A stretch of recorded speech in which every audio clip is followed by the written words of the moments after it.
Hey everyone, it's Nick from Nick's Crossing. Welcome back to the train room for a crazy video today. I bought this engine at a local hobby shop. Will it ever run again? We'll find out, guys. So here we go. All aboard.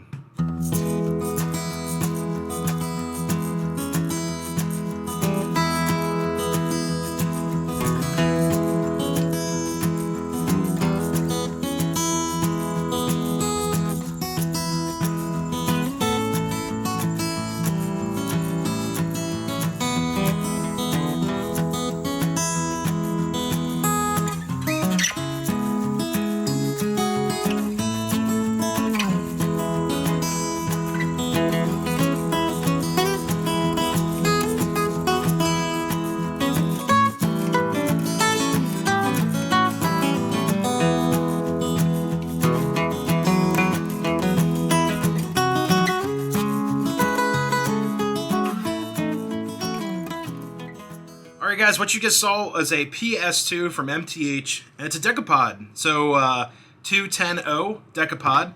And this was purchased at White Rose Hobbies. They had it in a project bin.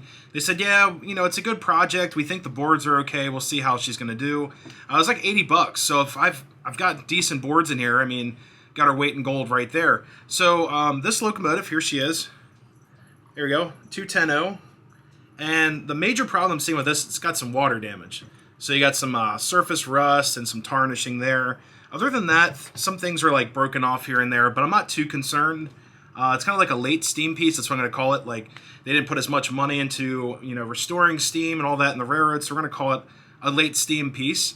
Now, the cool thing is, this engine came with two different tenders. So we have this tender right here, which does not go with this locomotive. Number 1627. It's an MTH. It's got the little toggle right there, or the tether. And it's got the little perch in the back. So I think this went with a Rail King. What's a Rail King mountain engine? They have the little lookout tower in the back right there, and that's really tiny. So yeah, this is definitely Rail King. It's all one solid piece, no other. Well, you got some detail, got some railings in there. But the king of the show, the queen of steam, right here of this project is, look at this. Ready? Look at this thing. This is the tender that went with this Decapod. We would call this a long haul tender because it's got enough water and fuel for a long haul. And here's the tether right here. It's a little corroded. It's kind of hard to see with the camera, but there's some green in there. And then the wheels, this is so crazy. Your turning radius is this. That's all you get. Same with the bottom.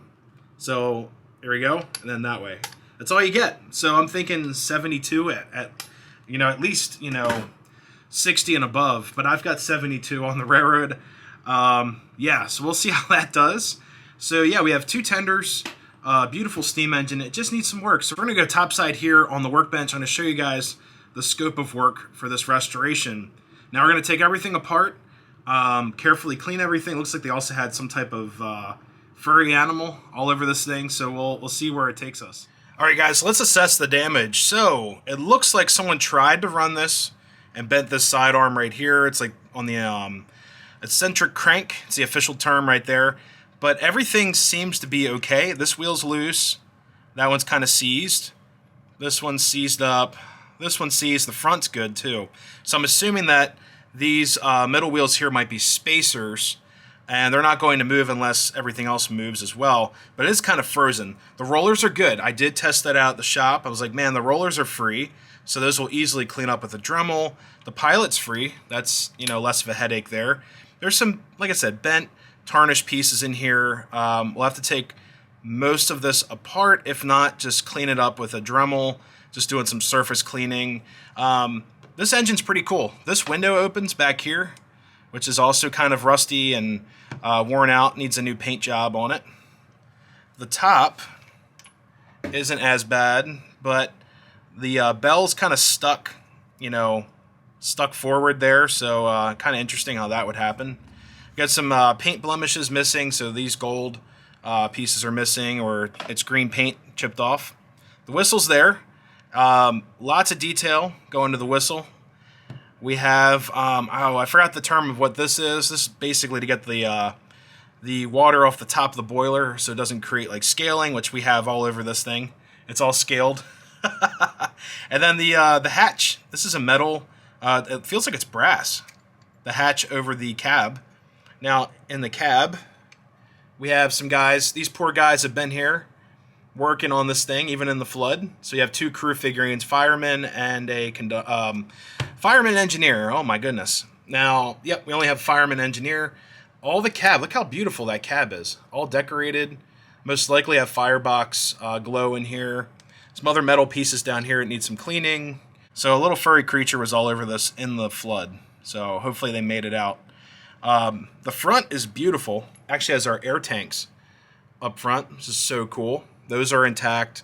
The thank God this is still here. That little piece of plumbing there. The headlights there as well.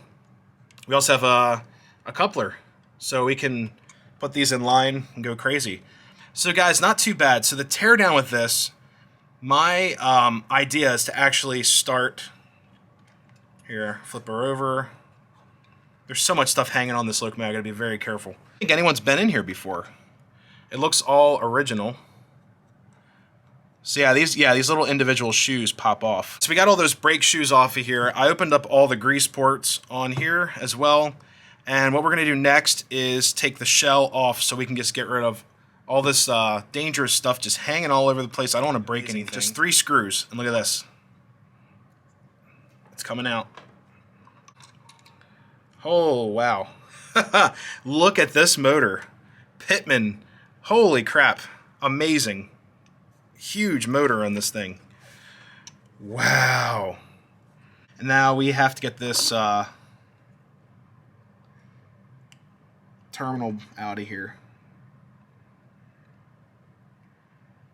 There we go. All right, the shell's free. So here's our shell right here. 3 screws, guys, 1 wire nut, and 1 terminal. That's it. That's how simple MTH is.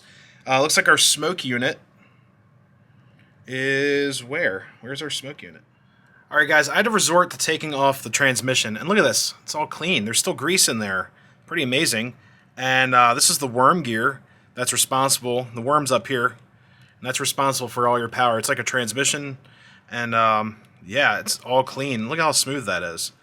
This didn't run a whole lot. There's not a lot of wear on these gears. I mean, look how shiny and, you know, fresh they look. Not from wear, but just, you know, just from being all locked up. So that's our transmission. We're going to set that in the box as well. I've got the motor off, and the reason why, I wanted to make sure that we can get this mechanism rolling here. And the motor's just kind of hanging here, but this mechanism is all seized up. And I was going to try to get it unseized. All right, guys, it's a Christmas miracle. I got this mechanism to work, so check this out. This is just so crazy. It's very stiff. There we go. There's that one bit right there. It always stops. There you go. I did use WD-40 penetrating oil for this, and it's a mess. We're gonna contact cleaner all of this off, and it should neutralize everything, make it you know, not as slippery and oily again. But this is something that honestly I should have taken the whole frame and just sat it in like penetrating oil for a couple hours, but I don't have that luxury up here. But yeah, we're gonna clean this up, especially right here. You can feel it. This part right here of the crank is all rusty, but this looks great. Just surface rust. Rust is getting in the way. Most of the rust is coming off. Look at all this on the on the foam here. It's all rusty.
guys, so reassembly. So we have this gear assembly here.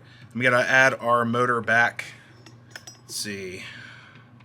Got this whole motor housing right here. And then the board actually sits on top of that. And we also need... This is like a sacrificial, it's almost like a shear pin style. This is plastic. I'm very surprised that it's plastic for that, but oh, it should work. Very scary. But yeah, this is a huge motor for this locomotive. Alright guys, so the shell isn't too bad. And just some like, it's like this, I don't know what you would call it. I guess it's like, man, it looks like calcium deposits. And see if, I know you guys hate WD-40, but I actually use it a lot for getting stuff like this off. And a lot of you guys are going to cringe right now, but it'll be perfectly fine, I promise. There we go. Try to get some of this nasty stuff off of here.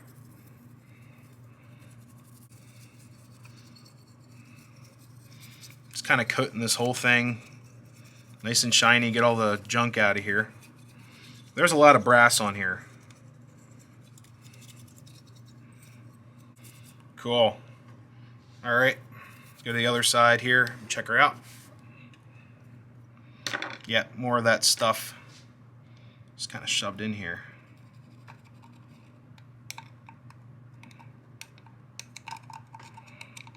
Yep.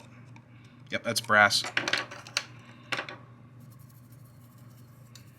Alright guys, this is actually day 2 up here in the train room, and what we're going to do today is actually get the wiring done. This locomotive. I tried testing her out last night, got really frustrated with it, and the best thing to do is walk away. Don't destroy anything, don't get into a rage mode, just walk away, and tomorrow is a new day. So today is yesterday's tomorrow, so we're here.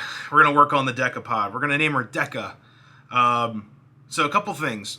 We have a tether problem, we have a connector problem, and I reached out to a bunch of my friends in the hobby, and a couple of you guys said, why don't you just cut off the tether and cut off the connector bit there and just hardwire it? And I was like, okay, that's actually not a bad idea at this point.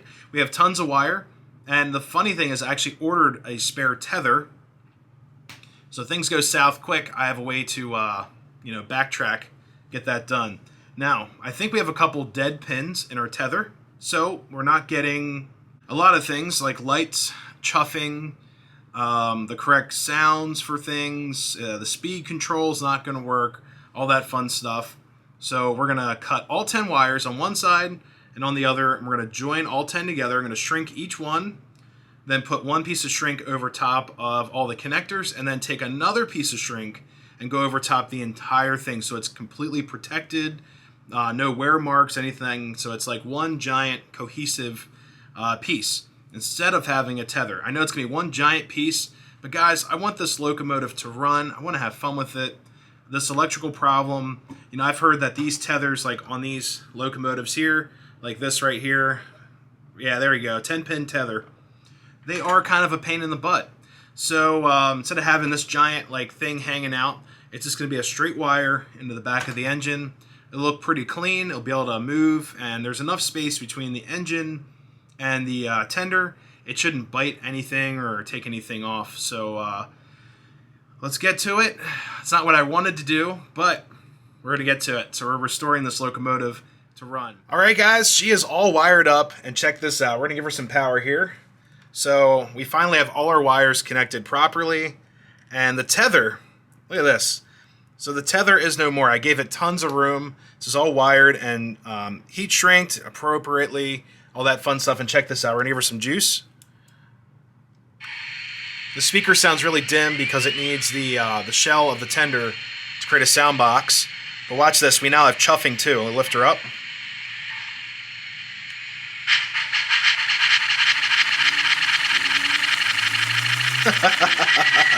And brake squeal. And then up front we also have lights, and the lights for the marker lights are now working too. They're all wired in correctly. I'm so excited to get this all put back together and assembled, and let's take her for a run. So here we go, guys. Hold on, all aboard.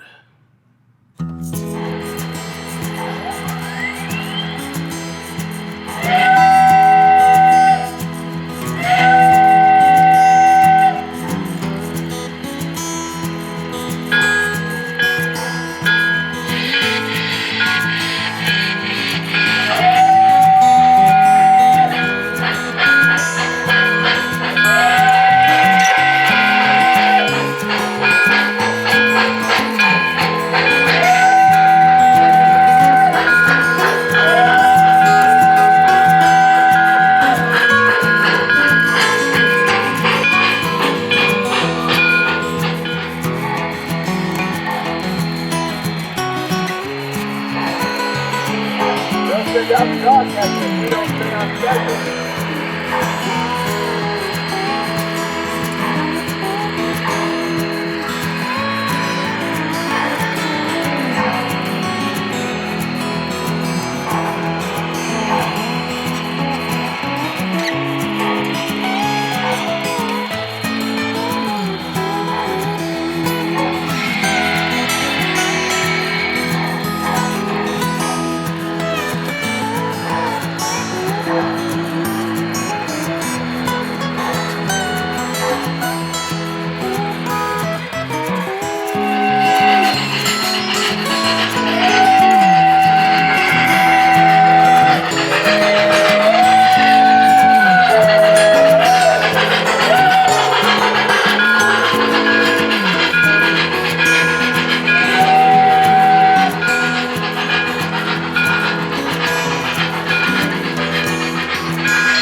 Alright guys, it's hot up here, my hair's a mess, but I had a great time filming this video and running around the layout, filming the beautiful Decapod. We're going to name her Deca, the official name.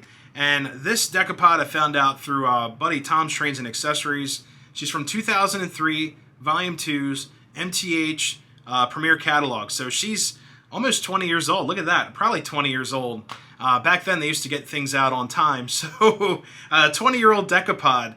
And I'm just so puzzled on how a locomotive could get that bad in 20 years. I mean, I've got post-war engines on my left here that are in much better shape after 70, 60 plus years, you know, just in basements, underneath Christmas trees, and in better shape. That's just so puzzling to me. But I think she's going to be a great contender for what I have planned for. So the three things I have planned for this locomotive in the future. One, we're going to keep the wiring all the same. We're going to do without the tether. No tether, no problem. Put that on a shirt. Copyright right there. No tether, no problem. Second, we're going to put a smoke unit back in her. She needs the smoke. She's got the wiring to do it. All you have to do is plug in the sockets. It has the synchronized chuff and everything all ready to roll. Just plug her in. And number three, this is the big one. We're going to weather Deca. Now, the only reason why I'm going to say I'm going to weather her is because certain areas of the shell are already in some naturally weathered conditions. I guess there's like paint missing, some scarring, a little bit of like deterioration on the shell, and it just would be a perfect candidate to weather her. And the backstory I'm going to go is that she's an old, tired Decapod. You know, she wants to retire, but the railroad needs her before they can get a diesel on her route. So kind of like some lore thrown in there. And it's all about this hobby, throwing in your own lore and, fiction, all that fun stuff. So I'm really looking forward to that. But yeah, we're going to come up with a cool story for her, weather her, and all of that. And that'll be in a different video for sure. But anyways, guys, if you enjoyed this video, I really had a great time making this, and it was a lot of fun.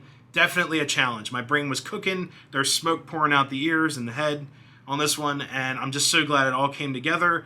So anyways, guys, if you're new to the channel, always consider subscribing. Giving the video one of these also really helps. Love reading your comments. Till next time, everyone, happy railroading, and we'll see you next time. See you guys.